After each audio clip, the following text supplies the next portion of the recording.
Welcome to Suburban Warrior, the podcast that will impact, inspire, and empower you to transform your mindset and become the badass warrior that you are. I'm your host and fellow warrior, Crissy Piper, former clinician and corporate marketing exec turned multi-passionate entrepreneur, performance and life coach, and mom to 4 not-so-little warriors. Each week, I will bring you honest conversations with inspiring guests to share their stories of resilience, optimism, success, and simple yet effective strategies so that you transform your thoughts and change your behavior to get the results you want in your life. You will be empowered to take action, warrior up, and believe in you. Let's do this. What's up, warriors? Welcome back to another episode of the Suburban Warrior Podcast. Really excited to have an amazing warrior on to share her story with us because it is going to be certainly a unique and fun conversation today. Laura brings Synergy the latest developments in sound, consciousness, and healing. Her practice has developed from the perspective of a scientific background, a lifelong interest in health, body, mind, spirit connection, consciousness, and music. Laura uses the gentle, powerful frequencies of sound healing instruments with guided meditation and mantra to catalyze healing. She works with groups and individuals to move through energetic blockages for deep healing. Vibration of sound healing instruments and guided meditation result in an environment that fosters the creation of new positive mind, body, spirit connections and healing of the soul's journey. In addition to her undergraduate and master's degrees, Laura holds a certificate of sound healing from the Globe Institute of Sound Healing, a certificate in journey dancing, and is a 200 HRRYT with the Yoga Alliance. Welcome to the podcast, Laura. Hi, thank you, Crissy. I'm so excited I'm so excited to have you on because you are our first guest ever that is going to walk us through this amazing world of sound healing. And I think, given the time that we are in right now, really in our world, with this pandemic that's going on, with this rough winter that we seem to be having, I think everybody could really use some healing of their soul. I truly believe that, myself included. So I'm so interested to hear about your journey and to learn more about sound healing. So let's jump right into it. Sounds good. Yeah. Tell us a little bit about yourself and sort of how you found yourself into the journey into sound healing. Sure. Well, I've been practicing yoga for 25 years. And so, during that time, I had a whole other career. So I mentioned I have an undergraduate and a master's degree in geology, actually. And so I had a whole other career in renewable energy and developing renewable energy assets.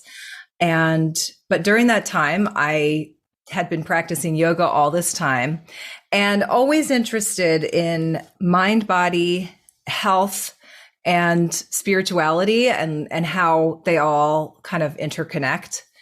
So, it's really sort of a result of my practice of yoga and not only the asanas and the interest in, my health from that standpoint, but also all of the reading that I've done. I'm a pretty avid reader on, sort of multicultural spirituality. And I've kind of delved into a number of different, cultural ways of looking at spirituality. And it kind of all led to this concept of like mind body connection, health, like, for example, like Ayurvedic, like sort of lifestyle or medicine is a great example of that sort of like connection. And my readings, like as I got into like the 2000s, like, or 2010s, like, into that period, I started reading about how like sound is one of the most sort of quickest ways of getting in touch with your higher self. So, and really like raising your consciousness, meeting your higher self, and in being able to kind of access your inner, who you are, sort of your inner core, that helps to lead towards sort of all sorts of aspects of health and mind-body connection. But really, there's so many different aspects of sound healing. Like it's quite amazing. So here's like a little nutshell from like a spiritual perspective. Sound, it said, it comes from like spirit home. So, whenever, and all sound, everything is frequency. Everything is vibration. Every cell in our body is vibrating. Like anything out there, like has a frequency. So when you think of the concept of like sound coming from some place like called spirit home, I think of it as having like information coming through. And, this is why cultures throughout time have always identified with like music and sound as a way to find their way back to themselves and heal and grow. And then I can also go into the physical aspect of sound healing as well. I don't know now's the time, but we can. Yeah, no, I mean, I would love to hear about the physical aspect of it as well. To your point, I'm sure it's such a deep, I guess, science or whatever, but that I'm sure there's such information out there about sound healing when you really start reading and researching it. But I think when you boil it down and you think about the most basic aspect of it is that everything is frequency and energy. Like, right. Every cell in our body is vibrating. Everything in our home, everything out in nature is energy and is frequency and frequency to it. I don't think that we think like that on a normal, like daily basis. And that's the thing when you really stop to think of it in that way. Number one, it's pretty crazy to think of everything that way, but it's how it is. We're all just vibing, energetic beings. So yeah, I would love to hear more about how the sound, physically affects us, because that was actually my next question. Like, how does the sound, well, let's hear about how it affects us physically, and then how does it heal? How does it work to heal? Sure. Okay. So there's two principles with sound healing that are like kind of the major, I don't know, like bookends on how to think about sound healing.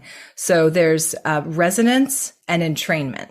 So with entrainment, I like to describe it as you have like a big wave in the ocean, and it takes everything that's like around it, all the little swirling waves, all that stuff, and it incorporates all that's around it into that wave. So the things around it become a part of that wave, and you can think of sound healing as in a similar way. So, we are vibrating. We have, our mind, our thoughts, you can almost think of them as having like a vibration. When we're in the flow, things are smooth. When we're anxious or really stuck, you can think of it as like I like to think of it as like a scribble, that doesn't really make sense. Or something that's just like, it's bound, it's not moving, it's not flowing. So for sound healing, you can literally use any instrument you want for sound healing, but there are certain instruments that have this really powerful sound. And I like to use the crystal bowls. You can see a few of them back there. Yeah. Okay. Yeah. So my favorite tools are the crystal bowls, gong, and tuning forks. Those are really my favorites. When I do sound baths, group sound baths, I pretty much only stick with the crystal bowls. So I want to just talk about them right now. Okay. So a crystal bowl makes this really incredible sound. It's a loud sound, and the quality of the sound is there's really just one frequency that's being made. And there's a few frequencies, those are called harmonics, that are higher and lower than the main frequency. So if you saw like a graph of it, you would see this one point that goes up really high, and then a few other points that are before and after it that are lower. And what that means is you're really just hearing one note, like the C note, for example. And so you think of that C note as the wave. And also, just quick note, like all sound, like when you're making, like I'll just stick with the crystal bowls. When you're making your sound with the crystal bowl, you can think of it as like a sine wave. So it's got this equal like high and low points, these troughs. So that sine wave goes out into the room, and literally sound has to have a medium to travel through. Right. So yeah, which again, it's like it comes from this like other area. It has to have air actually to make noise. If you tried to make sound in a like a scientific vacuum kind of environment, you wouldn't hear it. You can see light in a vacuum, but you cannot hear sound in a vacuum. Wow. So yeah, I know. Very interesting. Very cool. Yeah. So the sound comes out into the room and it comes in contact with literally every cell of everyone's body. It'll bounce off the walls and come back towards people. And that's why sometimes people hear these like swirling and they're like, I know you were over there, but I heard the sound behind me. So yeah, so sound not only travels through air, but it travels through wall, water, rock. It travels through all sorts of things. So it's traveling through our bodies, and it's taking our vibration and just entraining our vibration into that sine wave that was put out into the room. So interesting. Yeah. So basically, when you're listening to the crystal bowls or a sound bath, instead of because I have been involved in like a sound bath before with crystal bowls and that sort of thing. And you really think of it as that you're laying there just listening to it. I never thought that it was going through me as you're describing it now. And that takes on a whole different meaning and feeling, I'm sure, to the sound itself, because no one's ever really described it to me that way before. You just assume, okay, I have ears that I can hear, so I'm listening to the sound, but you're not just listening to it, you're feeling it as well. It's quite cool. It is. And so in terms of healing, there's so many ways that sound can be used for healing. So like I said earlier, I come from this scientific background. So I kind of had a time in my early stage of getting into this where I thought, where do I want to take this? Do I want to get really scientific with this and like do tests or like, there's so many things. But I also am, just also a very musical person. So I love the beauty of the music aspect. And I have gone, more in that direction than like looking at things from the sort of scientific method of like, testing and imaging. And because you can literally like image people's brains and what's happening with them. Sure. It is something I'm interested in, but I just, there's not enough time there's not enough time in the day to get everything done I want to with regard to looking at sound healing. Anyway, so what I my focus at this point is, so not only do we have physical bodies, but we have energetic bodies as well. And that too is not something that's really talked about. Just like you said, people don't go around thinking like, hey, every cell in my body's vibrating all the time. Right. So we have energetic bodies. We have emotional bodies, and they're sort of intertwined, with our physical body. So I'm very interested in the chakras as well, like the 7 chakra system, which is all related to my yoga practice. And I've spent a lot of time looking at what they are and understanding how, if you have a chakra that's out of balance, what does that look like in your life from a, physical or emotional or just life standpoint, like feeling stuck in areas of your life. So when I am playing the bowls, I'm always thinking about not only the physical body, but also the energetic body and the chakras. So not only are we accessing like the cells and even the mind, just creating this space to relax, which we can talk about a little bit later. So the energetic sort of signature of each chakra, I think of it as being accessed by these crystal bowls. And yes, and each major note of the musical system, So like C all the way up to B, they correspond with the chakras. So when I play a C note, it's accessing all the cells. And also I mentioned this word resonance. So the first one was entrainment that we talked about. Now I want to talk about resonance for a moment. So resonance is, there's a resonant frequency of any kind of holder, anything that like contains space. So like a room, for example, will have a resonant frequency, and you can find that frequency by kind of going up and down the scale with your voice. And when it naturally gets louder without you trying, that's when you found the frequency. The example is like you go in the shower and try it in the shower and you can like notice it. So when I play the C note, that's the resonant frequency of the root chakra. And so it's like this resonance is strengthening this chakra. It's bringing like the frequency that it should already be at to that chakra. I see. And just real quick, we can use our intention and our consciousness along with the music and along with these principles to help us create more awareness on, an energy center that we need work on, and also just create more flow. Because I believe that awareness is kind of half the battle. It's like you become aware of something and then you can start to see where you are flowing or not flowing, and then use your intention along with the sound to help you. Okay. So let me ask you this, just so I understand. So if someone feels like, let's just say their root chakra is being blocked or is not in alignment, then do they come to you saying that?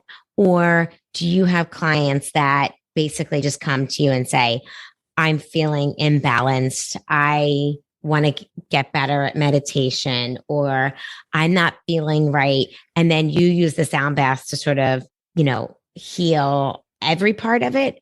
How does that really work? Yes, that's a great question. So that's going into my private sessions. We were just talking about a lot, like focusing on the group sound baths. So my private sessions, they run about an hour and a half, because the people who come, they're always curious, they're always interested, but not everybody understands the concept. Most people don't really know what sound healing is. There are some people that, have been in the sort of, mind, body and sound and yoga for a while. And some people come, but a lot of people, they don't know really about it. They do have something that they'd like to work through. Like they have maybe some anxiety or maybe even like an injury that they want to, kind of get past, a curiosity. And so I like to spend about 15 minutes talking to them, maybe even 20 minutes, like talking to them, getting to know what's going on. I usually talk about the chakras and give a quick example of like what each one means in our lives. And then I hear some feedback.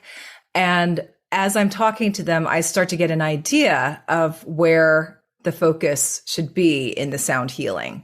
I see. So usually it's not somebody who says, I need my heart chakra opened. And I'm coming to you. It's more like, I'm interested in this. I want to know what this is. I see that this is a natural way of healing, a natural way of reaching states of relaxation. And I'd like to learn more. So, and then is this something that like, then once they start to understand how it can help them, and maybe they go through some sound healing sessions, then they can use that to sort of do on their own? Like, you know what I mean? Are they able to sort of access sound on their own to sort of relax them or to meditate? Do you like recommend those kind of things?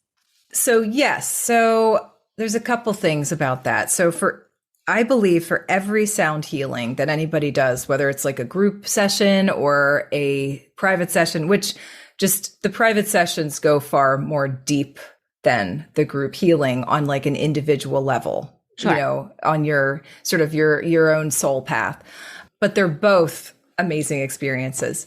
So anytime anybody does a sound healing, there's this sort of unraveling of it, I feel like through time, because you're having this opportunity to kind of meet your inner self or your higher self. I And this see. is and it's an opportunity to shift your consciousness, because in our regular day, we're just going, going, going, going, going. We don't really have the opportunity to just get that quiet and be with ourselves. Yeah. And yes, and have this opportunity to, so when we get quiet like that, we have an opportunity to process emotions where we hadn't before. That's just one example. And so after the sound bath, like I said, you have this, it sort of unravels over time. It's like it continues over time. So now picking up your own kind of sound healing practice is very possible. And I do tell people about these things. So there's a couple of actually one really YouTube station that I absolutely love for just getting out of your head and finding a state of relaxation and peace. So you can do that. You can also buy your own bowl. You can buy your own instrument that's interesting to you, that you're drawn to. And just, it can be quite simple. You can have your meditation practice and just play your instrument for 5 minutes, 10 minutes, 2 minutes before you meditate. And just, let's say you buy yourself a little gong or you buy yourself a bowl, just play that for a few minutes, and it just acts to clear the mind. Yeah. And then stop, do your meditation, and just, you let the thoughts come to you, because, we can't completely get rid of our thoughts. Right. Well, and that's the whole thing with meditation too, right? I feel like, obviously in my practice as a coach, I talk to clients about meditation all the time. And I think that people struggle with it so much because they think that it has to state of no thought, or this like deep state of relaxation, or accessing a deeper part of our consciousness, which of course that's the goal. But there's never a time when you're getting rid of your thoughts. It's just impossible to do. So, I think it's accepting that meditation is partly about thinking, but it's about slowing down those thoughts, getting to a deeper level of consciousness where we can access thoughts and be messages that don't come to us normally during our busy times of our day. So I would love for you to share that YouTube channel that you recommended, because Sure. I'm sure people would love to know what that is. Yeah, it's called Meditative Mind. Oh, okay. Yeah, I totally have heard that. Yeah, they're great. So for what you were just saying, I wanted to comment on how sound healing helps with this clearing the mind of the thoughts. And like we just said, we're never going to be completely clear. But so I like to think of sound healing almost creates, or the sound used with the intention of sound healing, it almost creates like a fabric that holds the person or the group of people. And that sort of substrate of sound, it allows people to, whenever I do a group sound bath, I always leave time for feedback and people. So I hear a lot of what people have experienced. And one thing that's said somewhat frequently is, for the first time I can remember, or in a long time, I felt like I wasn't thinking so much, like my thoughts finally cleared away. So yes, we're never going to be completely free of our thoughts, but it gives this opportunity to just be clear. And like I said, the sound almost just holds everybody in this space. And and so and this is part of healing. So when we can be that clear and a thought does come up, we're more aware of what that thought is. So if we have like an anxiety about something that we may be like pushing down, you may actually have that thought, some related thought to something that you've been like, pushing away from yourself come up. And that can be uncomfortable, but we're in this safe space. So there can be this sort of witnessing and curiosity about, oh, I'm feeling this, like, oh, this thought came to my mind. And also everyone's in this deep space. So you can process your thoughts better. Yeah, I love that. And I think that makes so much sense. It really does. Have you seen a lot of examples of how sound healing has helped people? Yeah, I have. So just like I said, I think a lot of people are maybe, suffering from anxiety, and it may be like a low level, but it's, I think in our world right now, it's a pretty high level. yeah. It's yes. So I think that's one of the biggest, or it's one of the most direct ways of using sound healing is to reduce that anxiety.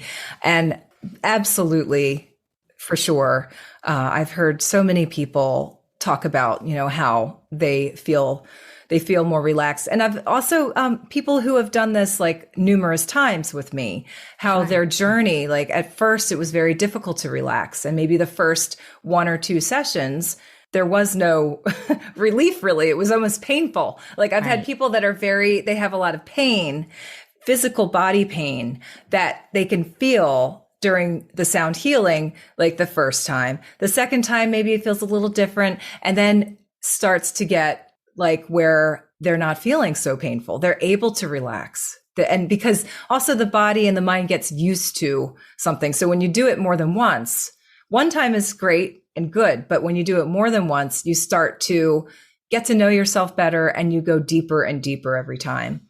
Yeah. Do you think for people that out there that might be listening, that might be thinking this is all just sort of like woo woo, not real, doesn't work kind of thing.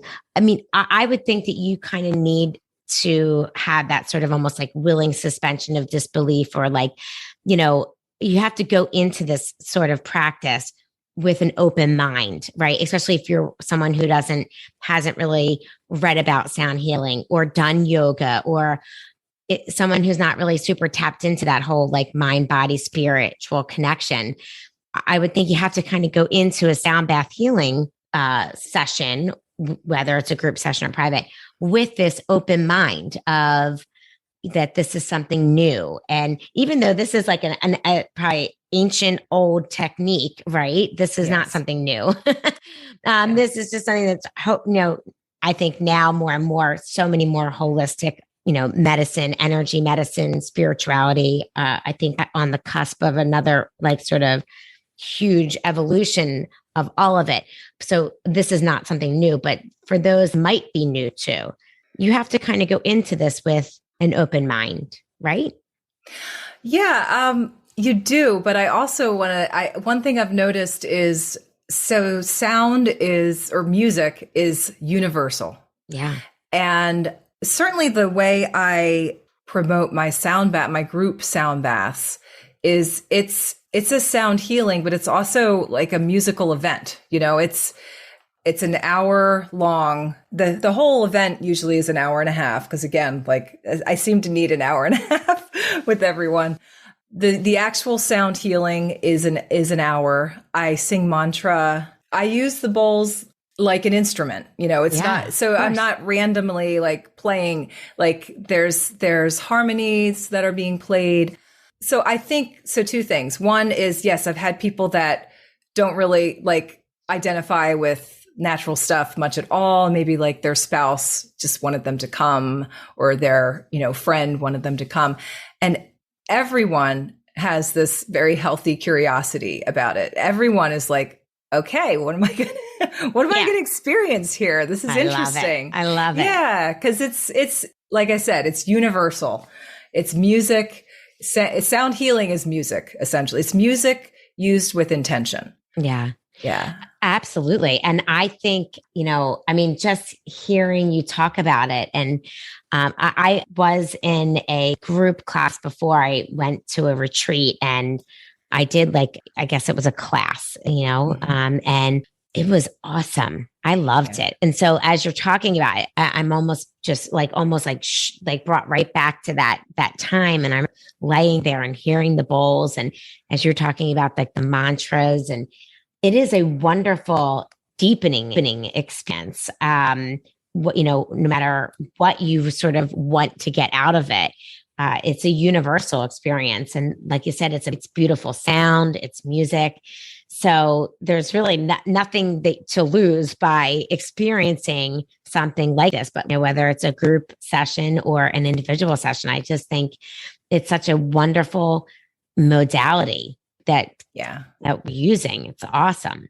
It is. It really is. I'm just like, yes, I'm just thinking of like all the people, so many faces and little, conversations are coming up while you're talking about it with people that I've worked with. Yeah. It's truly wonderful. One of my experiences with my own sound healing, coming to it, I was just thinking when you were talking, I went to a workshop, and we were asked to find our home note, which is like just like the note that we typically speak at. So everything is a note, Right, of course. So yeah, so you can, we just sound like, it's just like, oh, we don't realize our voice is actually a note. So we were doing this, and I had this realization about music like that, because I used to do a lot with music when I was younger, and then I had my whole career, really didn't do anything for a very long time other than I spent years listening to chant mantra while working on the computer. I would just listen to mantra and do my work on my spreadsheets and stuff.